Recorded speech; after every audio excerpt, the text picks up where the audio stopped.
Salut à toi, jeune entrepreneur, et bienvenue dans cette analyse de la cinématique 2022 de League of Legends. Alors pourquoi je fais cette vidéo? Parce que je vois beaucoup de gens over-encenser la cinématique et je voulais qu'on revienne un peu dessus, parce que voilà, discuter de choses et d'autres, c'est quand même intéressant. Alors, j'ai pas spécialement détesté la cinématique, je trouve elle est pas mal, mais il y a quand même quelques points qui me chiffonnent, alors je voulais voir ça avec vous. Donc commençons, on va faire un réac.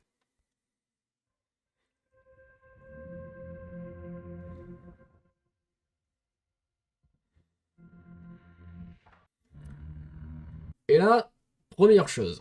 Alors, on arrive sur Freljord, Freljord, tout ça, c'est énorme. Premier truc, on a ce groin là, donc tout le monde est en mode waouh, qu'est-ce que c'est bien modélisé, c'est énorme. Il y a quelque chose qui me chiffonne dans cette image, quoi, parce que c'est. Je sais pas. J'ai l'impression on a un peu over-modélisé tout ce qu'on pouvait pour montrer à quel point on sait trop faire des animations et c'est trop bien. Franchement, c'est pas ouf, quoi. On dirait là, c'est la cinématique de WoW de 2010 avec le nain, quoi. C'est pas.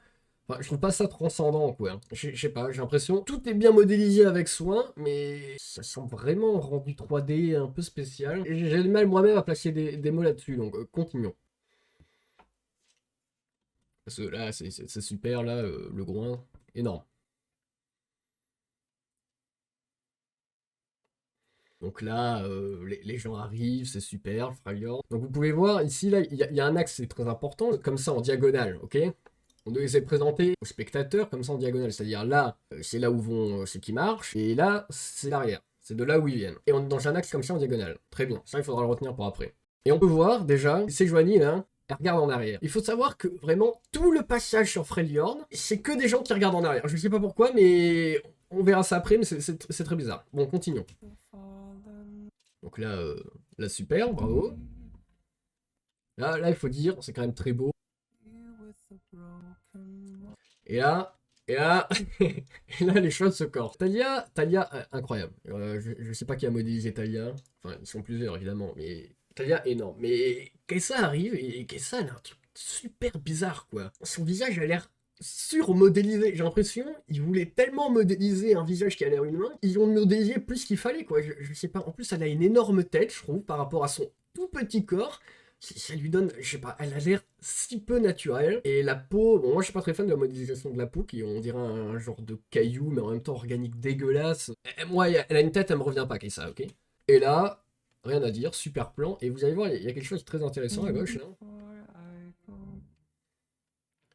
Ça, c'est complètement pas vraiment réaliste. C'est-à-dire qu'une créature qui marche dans la terre, enfin qui marche sous la terre, elle peut pas traverser le sol comme ça. C'est complètement débile. Mais pourtant, ça rend super bien parce qu'on a vraiment l'impression que la terre est comme un environnement aqueux pour les créatures du néant. Elles sont vraiment dans leur élément. Alors que là, nous, on a deux personnages. D'une part, Kessa qui est complètement violette, qui a l'air de jurer complètement avec le décor, donc qui a pas l'air de maîtriser le terrain. Et à droite, on a Talia qui, elle, a l'air de maîtriser le terrain, mais qui, dans les plans précédents, elle a une tête un peu de chien battu, donc on a l'impression qu'elle est un peu inexpérimentée. Donc il y a quelqu'un d'expérimenté qui ne connaît pas le terrain, quelqu'un qui connaît le terrain mais qui n'est pas expérimenté. Et se trame dans le fond, dans ce grand plan d'ensemble, quelque chose qui a l'air de fusionner avec le terrain tellement il se déplace dedans avec facilité. Donc ça, c'est très intéressant.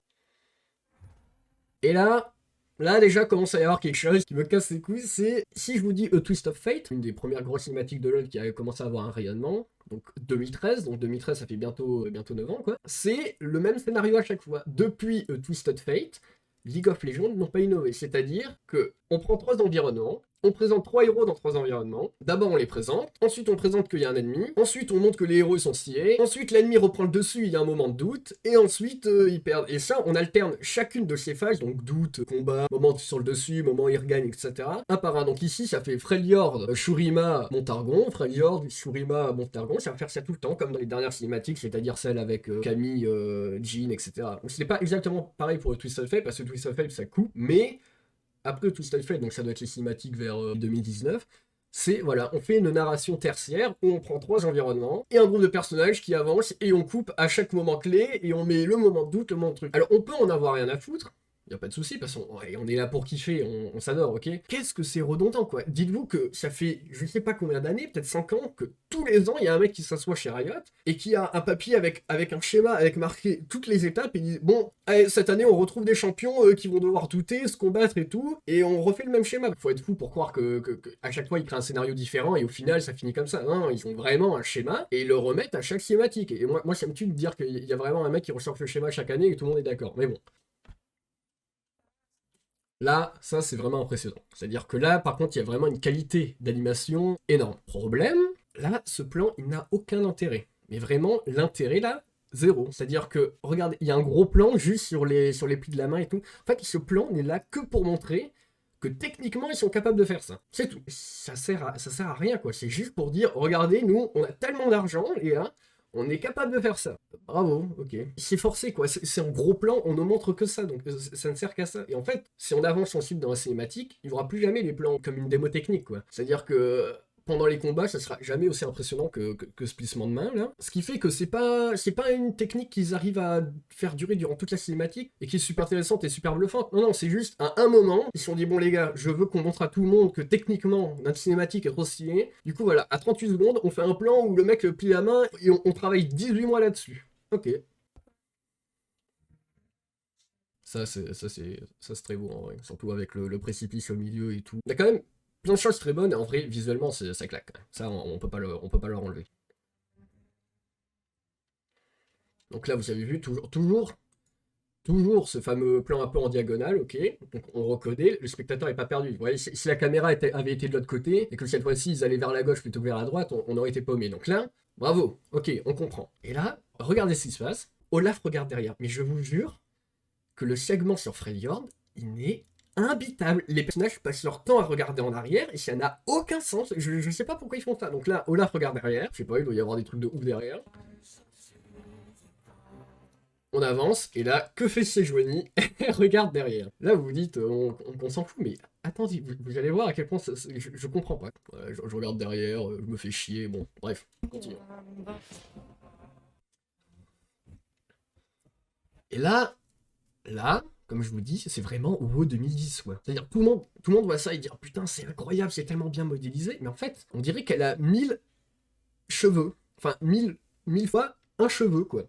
Elle a pas une coupe de cheveux entière, tu vois. Ça fait pas corps, j'ai l'impression, ils ont tellement modélisé les cheveux un par un, qu'on a juste l'impression qu'elle a des cheveux un par un sur le crâne. Mais c'est pas comme ça la vie. On peut modéliser les cheveux un par un, donc on va le faire, et du coup, mais en fait, ça paraît pas réel, quoi. Visuellement, c'est un peu fou de se dire qu'on arrive à modéliser des trucs comme ça, mais je sais pas, moi ça me sort un peu du truc, et je sais pas si c'est une patte graphique ou quelque chose de voulu, mais en tout cas, c'est bizarre, quoi. On voit là quand même, elle a des reflets dans les os, ça c'est ouf, mais bon.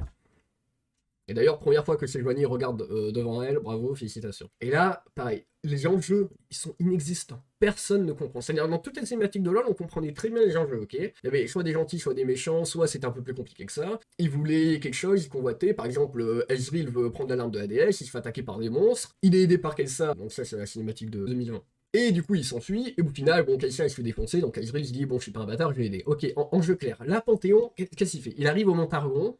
Ok, bon, les joueurs de LoL doivent connaître le Montargon à peu près. Il y a un portail, ok. Il y a des mecs, pas de soucis, ok. Ok, il y a Panthéon, et en fait, vous allez voir qu'il n'y a aucun enjeu. On ne comprend rien, il n'y a aucun enjeu, quoi. Du coup, là, le danger qu'on avait vu dans Shurima commence à venir. Ça, pas de soucis.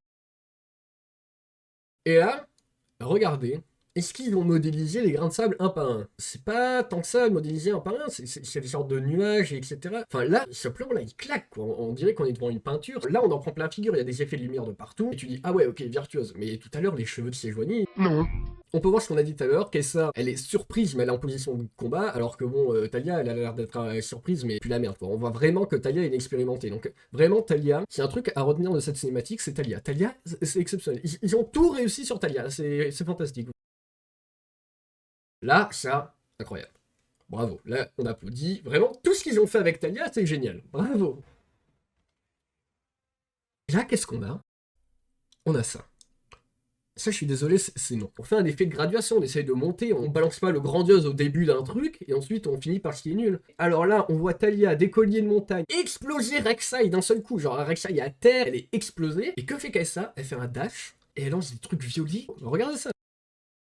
Waouh, énorme, félicitations. Puis la merde. Et ça, je sais pas. En fait, soit vous faites que Kessa fait un truc un peu nul mais stylé d'abord, et ensuite Talia encule Rek'Sai, soit Kessa se met à détruire les bébés Rek'Sai là, mais enfin, faites pas ça. Là, niveau graduation, là, niveau de narration, c'est zéro. Ça n'a aucun intérêt. Le problème, c'est ce qu'a fait Kessa, c'est pas nul, ok? Elle dash et tout, moi j'adore Kessa, c'est un perso que j'adore, elle fait des trucs stylés, mais là, du coup, ça devient ridicule. À cause de la narration. Ils enculent tout.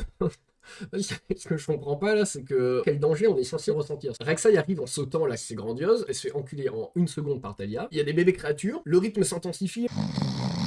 Il n'y a aucune tension, quoi. Talia et Kessa, ils défoncent tout le monde très facilement. Et là, ce plan-là, c'est vraiment un plan de maîtrise, quoi. C'est le classique plan qu'il y a dans Avengers 1, où il y a les mecs dos à dos et la caméra qui tourne autour parce qu'ils sont stylés. Si on veut une tension à un moment dans la narration, il va falloir qu'il y ait un moment et qui est déstabilisé. Pourquoi Kessa a du cuir, là, je comprends pas. J'ai l'impression que les mecs, ils ont mis du cuir pour faire des effets de lumière, là.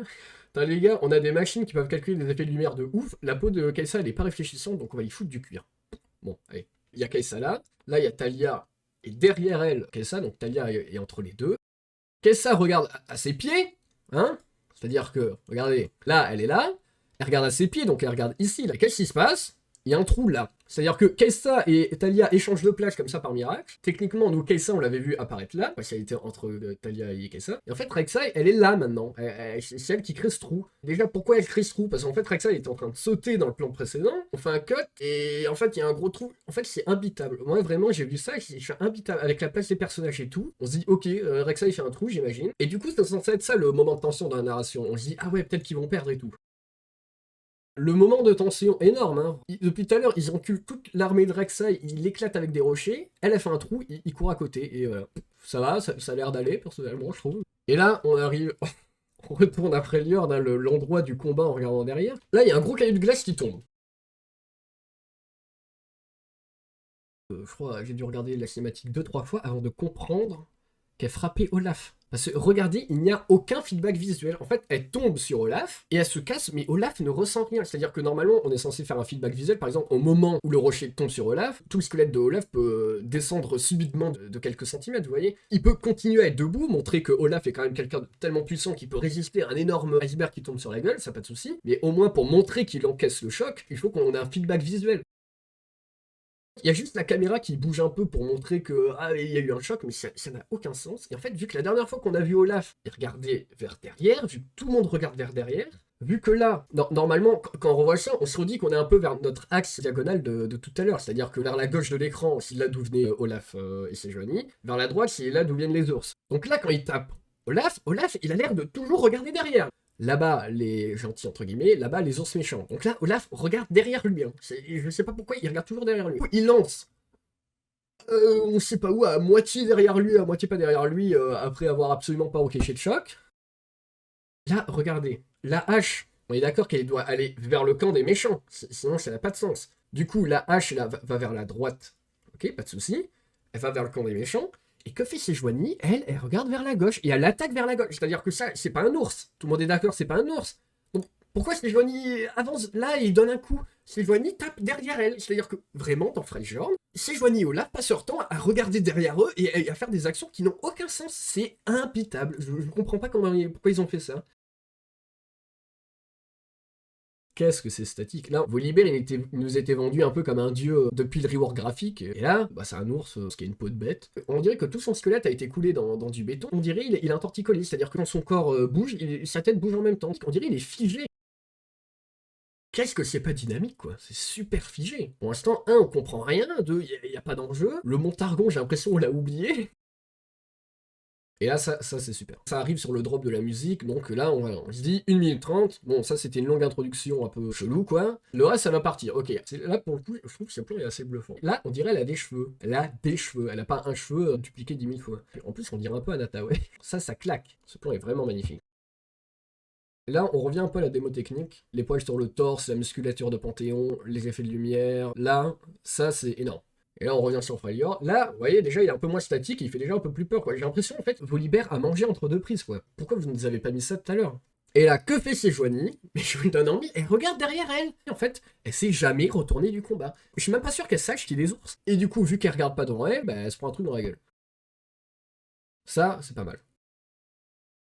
Quand je vous dis que Montargon, il n'y a aucun enjeu, Panthéon arrive, il y a un portail. Léona arrive du ciel pour frapper Panthéon. Panthéon se prend une comète. Genre vraiment, expliquez-moi. Quand vous regardez la vidéo de 2020, là, Warriors, il y a peut-être plein de joueurs qui savent pas que la magie est interdite à des massiens. On a Lux qui a une capuche, donc elle est un peu dans l'anonymat. On voit que durant la guerre, elle sert à rien. Elle est dans la capacité de faire quelque chose. L'ennemi fait tomber une baguette magique, donc l'ennemi de Lux fait tomber une baguette magique, donc elle récupère une baguette qui ne vient pas de démasser. À ce moment-là, elle enlève sa capuche, et elle utilise de la magie, et là, le combat s'y retourne. On a beau rien connaître du lore de League of Legends, et sans aucun dialogue, sans rien et tout, juste visuellement, tu comprends que Lux pue la merde, Lux récupère une arme de l'ennemi, et elle choisit de sortir de l'anonymat et d'utiliser cette arme contre les autres, et visiblement, personne n'a démassé à utiliser ça. Ok, voilà, la narration est faite. Tout le monde comprend la narration, tout le monde comprend l'évolution. Lux, c'est un personnage qui s'affirme, et en s'affirmant, elle va pouvoir aider des massiens. Voilà, là, il y a une mise en jeu, parce que Panthéon frappe Léona, on sait pas pourquoi. Le résultat de ce combat, c'est Panthéon se prend une comète. Il y avait une pluie de comètes ce soir-là et Panthéon s'en est pris une dans la gueule. Mais il y a rien.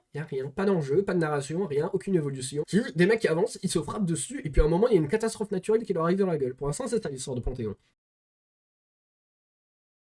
Là, mais... Là, pour moi, c'est... Là, ce plan, vraiment, il représente tout ce que je déteste de cette cinématique, quoi. Là, la lance de Panthéon, je sais pas si on verra avec l'encodage de YouTube, mais elle est floue. Elle est floue. J'ai l'impression, les mecs ont allumé Unity, ils se sont dit putain les gars, je vais mettre de la texture d'eau partout là, je vais mettre des reflets énormes là, avec Cinema 4D, ça va être ouf. Mais c'est moche quoi, il y a trop d'effets de lumière, on a l'impression que tout est fait en plastique. Panthéon, un héros qui se combat avec des épées en plastique et qui tombe dans le lac de plastique après s'être pris une comète en plastique, c'est trop moche. C'est juste pour montrer qu'on est capable d'avoir des ordis qui peuvent calculer autant d'effets de lumière en même temps, mais ça n'a aucun intérêt. Même l'eau, on dirait qu'elle est en plastique, et pourtant, ce qui est en premier plan, c'est flou quoi, donc vraiment, je sais pas, les mecs ont juste travaillé sur les effets de lumière, ça c'est clairement dommage quoi. Ça c'est bien par contre. Ça par contre, super, voilà. Là on quitte complètement le registre de vouloir faire quelque chose de complètement photoréaliste et tout, et là c'est magnifique quoi. Là bon voilà, retour sur WoW 2010 quoi. Ça vraiment c'est le nain dans WoW 2010. Hein. Là qu'est-ce qu'il fait lui? Bah il regarde derrière lui. Que fait Sejuani? Bah il regarde derrière elle, évidemment, parce qu'on va quand même pas regarder devant soi chez Freljord. Hein. Et là mais, regardez-moi ça, mais... en fait, je sais pas si c'est moi, mais ça me dégoûte, quoi. On dirait vraiment le visage de la lune de Georges Méliès, c'est tellement modélisé que ça en devient indigeste, quoi. Là, la tête, déjà, ça va mieux. En vrai, Cassia, elle a déjà une meilleure bouille, là. Là, j'applaudis deux mains. Là, ça, c'est le plan de la cinématique. Là, il y a tout, c'est incroyable. J'applaudis des deux mains. Italia, c'est parfait. Tout est bien fait, on comprend l'enjeu, on comprend qui est le personnage sans qu'elle dise un mot, elle est super bien modélisée, voilà. Artistiquement, Talia, c'est incroyable. Et ce plan, mais vraiment, il est 100 fois plus fou que n'importe quelle image grandiose qu'on a vue avant avec des comètes ou après avec Rek'Sai et tout. Ça, c'est vraiment bluffant. Quoi. On comprend, regardez Talia, dans ses yeux, on comprend la détresse du personnage, on comprend qu'elle a peur de ne pas y arriver, complètement perdue. C'est sûrement quelqu'un qui marche tout seul dans le désert. Et là, elle est complètement perdue, elle sort de son monde, elle comprend pas ce qui se passe et elle est en complète détresse. Voilà. Et c'est juste donné par ce plan. On comprend les enjeux et l'identité du personnage très facilement. Il y a quelque chose de touchant dans cette expression faciale. Si on revient sur le plan de Panthéon, là, c'est quoi? En fait, Panthéon est un modèle 3D qui se combat. Volibear, Olaf ou Sejuani, c'est des modèles 3D qui se battent. Mais Talia, en fait, c'est un personnage. C'est-à-dire que c'est pas un modèle 3D, c'est un personnage. On voit qu'elle a des émotions, on voit qu'elle ressent des trucs, elle fait transmettre au spectateur des choses, on comprend qu'elle a une histoire, on comprend qu'elle a des enjeux. C'est un personnage, bravo. Tout comme Ezreal et Kai'Sa étaient un personnage dans la cinématique de 2020. Et là, Sejuani, incroyable. Elle regarde devant elle. Ça, c'est fou. Et pourquoi on sait qu'elle regarde devant elle? C'est parce qu'il y a toujours cet axe diagonal, ok? Là-bas, la gauche, c'est derrière, à droite, c'est devant, axe diagonal. Elle pourrait totalement être en train de rentrer chez elle, là. Pourrait totalement avoir les ours derrière, surtout qu'on les voit pas là. Et pourrait totalement être là, vu qu'il n'y a rien, la voir pour rentrer chez elle. Donc, ce plan, techniquement, si on le sort de son contexte, on peut pas savoir si Sejuani avance ou si Sejuani recule. Pourtant, vu que tout le spectateur a été habitué depuis le début avec l'axe diagonal, et que bon, à 2 minutes 46, il est pas con, il sait très bien qu'elle avance vers l'avant. Voilà. En fait, c'est très facile de construire de la logique. Là, on sait que Sejuani avance vers l'avant, même si on voit pas d'ours. Et c'est pour ça que je suis complètement en colère face au plan d'avant, où ils ne font que regarder derrière. C'est peut-être pas ce qu'on voulait faire, mais en fait, ils regardent derrière. Logiquement, ils regardent derrière. Ça, incroyable. Ça, super. Ça c'est génial. Mais regardez Talia. Pourquoi tous les personnages ne sont pas Talia? Je comprends pas. Là, ça fonctionne. C'est fou. C'est incroyable, là.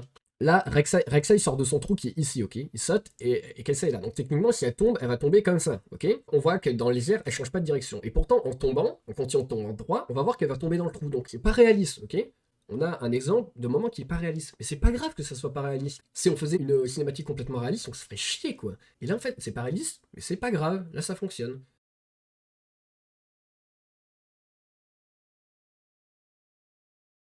Carton rouge. Qu'est-ce que c'est que cette merde? Depuis le début de la cinématique, autant on essaye de faire du réalisme à outrance au niveau modélisation. Par contre, tout le reste, on n'a pas l'impression que quelqu'un est en train de filmer avec une caméra embarquée. Évidemment, il y a des mouvements de caméra pour accentuer les coups, les combats, etc. Mais là, ouais, dans ce combat, on n'a pas l'impression que c'est un humain qui tient la caméra. Et là, mais sorti de nulle part, on a ce zoom avec la caméra tremblante, mais c'est dégueulasse. Là, vraiment, en fait, on dirait vraiment qu'il y a un caméraman accroché à Rek'Sai qui essaye de faire un zoom dans la précipitation pour accentuer les coups de fusil, mais moi, je trouve ça ridicule. Enfin, au pire, vous faites un... Et là, mais regardez, voilà. Quand je vous dis que c'est des modèles 3D sans âme, c'est-à-dire que Sejuani, depuis le début, elle regarde derrière elle, ok, il ne se passe rien, on ne comprend rien à ce qui se passe à Freljord, ok. Les gens regardent derrière eux et tapent des fantômes. Là, elle se prend un éclair parce qu'elle ne regarde pas en face d'elle. Elle arrive face aux ours. Enfin, elle a l'air de galérer contre les ours, hein. Non, je suis désolé, elle donne 2-3 coups, on n'a pas l'impression qu'elle est mise à mal, quoi. C'est-à-dire qu'en fait, depuis le début de la narration, elle fait rien, elle regarde derrière elle. Là, il y a 3 pauvres ours qui arrivent, elle les déglingue, et ensuite elle crie en mode « Putain, c'est la fin de ma vie, ce que tu m'as fait, Volibear, je vais te détruire. » Meuf, enfin, pourquoi tu cries? Il s'est rien passé. En fait, ce cri, il est fade, quoi. Il n'y a aucune émotion derrière. Pourquoi elle crie? Pourquoi elle est autant énervée? Parce qu'il s'est rien passé. T'étais juste en train de regarder derrière toi. Au pire, peut-être qu'elle crie parce qu'elle est en mode « Oh, t'aurais pu me prévenir que t'étais là. Moi, je regardais derrière moi, je voyais pas. » Mais tellement faux, ce cri, que vraiment, tu peux pas être pris, quoi. Mais déjà, l'animation est mieux. Et du coup, ça c'est magnifique, hein, ok, bravo, c'est super bien, c'est bien filmé, belle transi, malin et tout, mais à quoi ça sert? Où va Panthéon? Il défonce des mecs qu'on ne sait pas d'où ils viennent, Léona arrive du ciel, il prend une comète dans la tête, il va combattre les comètes, là, c'est ça, Panthéon va combattre des planètes? Ça c'est la fin de l'histoire de Panthéon, c'est-à-dire qu'il n'y a rien derrière, voilà. Dites-moi ce que vous avez compris à Panthéon, la narration ne va nulle part. Mais alors là... Moi, je vous dire, j'ai vu ça, j'ai rigolé. Et c'est vraiment pas une blague. Et qu'est-ce que c'est que ça? C'est vraiment la chose la plus ridicule que j'ai vue en cinématique depuis bien longtemps. C'est ridicule. Elle a une tête, mais en fait, on dirait qu'Elsa, elle vient d'allumer la caméra frontale, là. Elle nous regarde, là. Elle est en train de nous envoyer un snap en caméra frontale. Ok, hein. Pas de soucis. C'est bizarre, quand même. C'est moche, quoi. Et surtout que Kessa, là, elle le regarde en mode « Ouais, mon travail ici. » Mais en fait, elle vient de tirer sur Rek'Sai. Rek'Sai avait pas l'air mal en point, tu vois. On voit pas Rek'Sai commencer à saigner ou hurler à la mort. Rek'Sai, elle m'a l'air totalement en vie. Et Kessa nous regarde en mode « C'est bon, mon travail ici est fait. Je m'en vais. » Mais Kessa, toi, tu peux pas creuser les tunnels. Donc en fait, là, tu vas tomber par terre, tu vas mourir. Écrasé sous le poids de Rek'Sai. Et elle nous regarde en mode « C'est bon, je peux m'en aller. Tout est bien qui finit bien. » Ça n'a aucun sens. En fait, Kessa a servi à rien. Voilà. C'est-à-dire que Talia, qui est un personnage inexpérimenté et tout, défonce Rek'Sai et fait plein de trucs super intéressants, alors que Kessa sert à rien. Eh ben, elle fait plus et elle a l'air de servir à rien. Et elle a toute faim. Elle saute dans un trou et elle est en mode c'est bon. Voilà, j'ai tout fait. Félicitations. Bah désolé à Kessa, mais c'est ridicule quoi. Enfin, t'as rien fait quoi. Kessa là, vraiment, qui ose me regarder droit dans les yeux. Là, Kessa me regarde droit dans les yeux. Elle a servi à rien de la cinématique, là elle sert à rien, elle va s'écraser comme une merde, et elle ose me regarder dans les yeux en mode elle est stylée. Non, désolé mais non. Ouais, je suis pas un grand fan de la cinématique, mais j'ai pas non plus envie de lui chier dessus non plus, moi en vrai je l'ai bien aimé. Et si vous l'avez bien aimé aussi, mais tant mieux les gars, faites-vous kiffer, l'important c'est de se faire kiffer. Mais voilà, moi j'avais 2-3 points à relever, et 2-3 trucs où j'ai regardé la cinématique, j'étais en mode non, sans façon. Et voilà, je préférais les dire, maintenant vous en faites ce que vous voulez. La bouffe était dégueu, le service était à chier. Le chef cuisinier aussi était à chier. Les agrales Colombo étaient à jeu. Des fois qui restent dans le restaurant, c'était un rêve à réaliser.